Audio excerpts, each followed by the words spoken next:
बहुत बुरा टाइम चल रहा है। मैंने कहा ये 2 जून तक जो है बहुत ही बुरा टाइम है, बहुत बुरा टाइम है। ख़ास तौर पर आवाम के लिए तो है ही है, हुकूमत के लिए, ताकतवर लोगों के लिए इंतहाई मुश्किल तरीन टाइम है। वो कहते हैं ना कि इतना ज़्यादा अपनी लिमिट को क्रॉस नहीं करना चाहिए। वो ना किसी पार्टी में, वो हर जो जिस पार्टी में वो पाकिस्तान की सबसे बड़ी पार्टी है, उस पार्टी के वो सेनेटर भी बन गए हैं, वो ज़रा कुछ ज़्यादा ही बोल रहे हैं।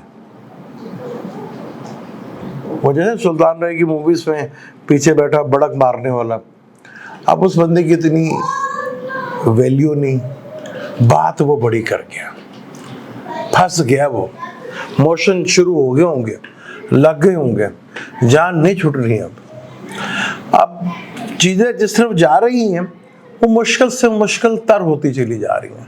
हुकूमत के लिए डे बाय डे टाइम जो है वो बहुत टफ होता जा रहा है, क्योंकि ये केस जो है ये जो नैब जदगान वाला केस है, ये काफ़ी भारी पड़ने वाला है।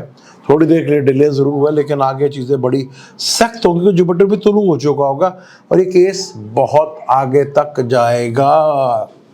अगर नौकरी लेनी है तो 2 जून में रेट्रोगेट हो जाएगा, उससे पहले पहले काम डालना पड़ेगा, वरना जैसे 2 रेट्रोगेट हुआ तो अदालत की छुट्टियां भी तो होती हैं ना।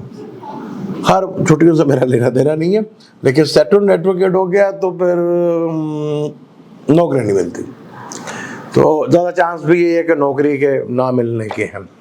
यहाँ सूरत हाल अब डे बाय डे जो है वो काफ़ी हद तक ख़राब से ख़राब होती जा रही है। और अगले ये जो 5-6 दिन है, अगले 7 से 8 दिन लगा लें, कोई एक बड़ा इवेंट फिर होने वाला है, कोई बड़े राज, कोई बड़ी चीज़ फिर दोबारा होने वाली है। यहाँ चीज़ें इतनी मुश्किल है गवर्नमेंट के लिए, जो कुर्सियाँ हैं, जितने भी लोग हैं, उनकी कुर्सी के जो चूल्हे हैं वो हिलने लगी हैं काफ़ी हद तक, और काफ़ी मजबूत आदमियों के चूल्हे भी जो है ना वो हिल के रहेंगे, क्योंकि हर जगह कहीं ना कहीं इख्तलाफात तो हैं, ब्लैकमेलिंग तो चल रही है, लेकिन अब खुल कर सामने आ सकती है, क्योंकि जो एहतजाज करेगा वो बाहर निकलेगा। ये चीज़ बहुत तेज़ी के साथ है, क्योंकि आज मून ल्यू के अंदर है, सैटर्न के बिल्कुल ऑपोजिट है, और यहाँ पे मून जो बिल्कुल ऑपोजिट है तो चीज़ें जो है काफ़ी, क्योंकि मून सैटर्न हो तो काफ़ी डिप्रेस भी होता, सब कुछ होता है। फिर मून ने केतु के साथ चले जाना, यानी अगले 2-3 दिन जो है बहुत ही ज़्यादा इंटरेस्टिंग से भरे हुए हैं। चीज़ें जो है बड़ी खुल खुला के बड़ा एक्शन देखने को मिलेगा, क्योंकि जब मून केतु के साथ आएगा फिर सामने राहु होगा, मार्स होगा, उसके साथ थोड़ा एग्रेशंस देखने को मिलेगा। सैटर्न की नहुसत लेकर, कमीनापन लेकर आगे निकलेगा, आगे मार्स केतु जो है वो और मेलिफिक प्लैनेट है, चीज़ों में बड़ा ही उछाल जो है देखने को मिलेगा।